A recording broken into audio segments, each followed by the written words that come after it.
The First World War and the name Ferdinand Foch are closely bound to each other, and from his actions, Foch would receive not only the highest French military honors, but also those of England and Poland.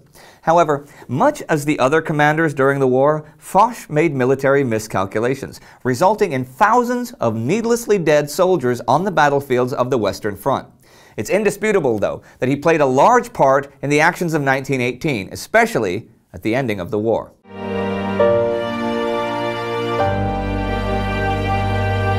I'm Indy Nidell. Welcome to another special episode of Who Did What in World War I. Born October 2nd, 1851 in Tarbes in the south of France, Ferdinand Foch was the son of a state official. He decided early on in life that his was to be a military career, and he trained as an artillery officer from 1871 to 1873 at the École Polytechnique in Paris, and served as a lieutenant in the 24th Artillery Regiment. He was known as an outstanding talent and was soon accepted by the French Military Academy, where he not only took his doctorate, but remained at the Academy first as a professor and finally as commander of the Academy in 1907. Actually, many of his lectures have been published, among them two of his most important works, Les Principes de la Guerre, The Principles of War, in 1903, and Les Conduites de la Guerre, The Conduct of War, in 1904. He remained at the Academy until 1911. When the war really got going in August 1914, Foch was general of the 2nd French Army at the southern French line of defenses, where he managed to stop the German advance at Nancy in August. He followed that up with another crucial success at the Battle of the Marne, when the German advance on Paris was halted. Thanks in large part to his success at the Marne, he was appointed Commander-in-Chief of the northern troops on the Western Front in October. He would remain at this post until December 1916.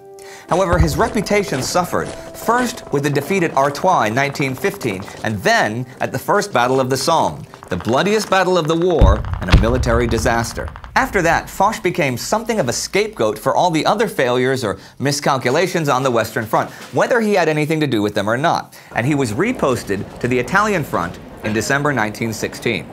Several months later, though, he was allowed to return to the West, and on May 15, 1917, was appointed Chief of Staff of the French Army and became a member of the Supreme War Council.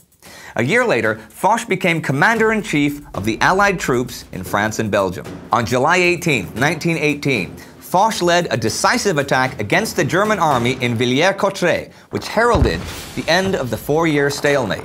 Not long after the battle, the German High Command would realize that they had lost the war and must negotiate a peace. On November 11, 1918, Foch, as Supreme Commander, accepted the German surrender aboard a train car in Compiègne, the same car in which 22 years later, the French army would sign its own surrender to Hitler's forces. Foch played a large part in the negotiations for the Treaty of Versailles and was part of the Paris Peace Conference in 1919.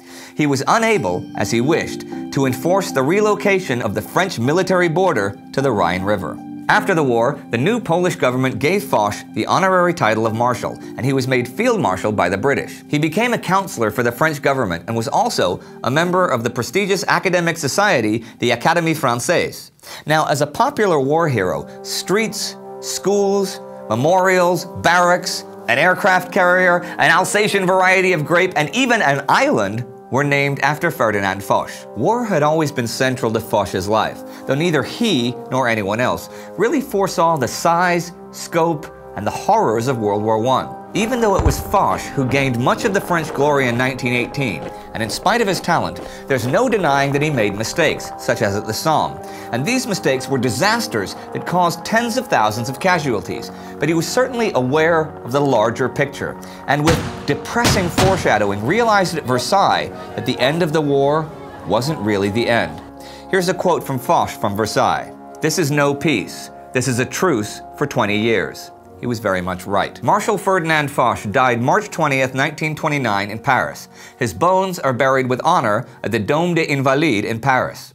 If you'd like to see another World War I bio, click here for the Red Baron. And if you'd like to see more about the First Battle of the Marne, click here to see those episodes. Don't forget to subscribe and follow us on Facebook and Twitter.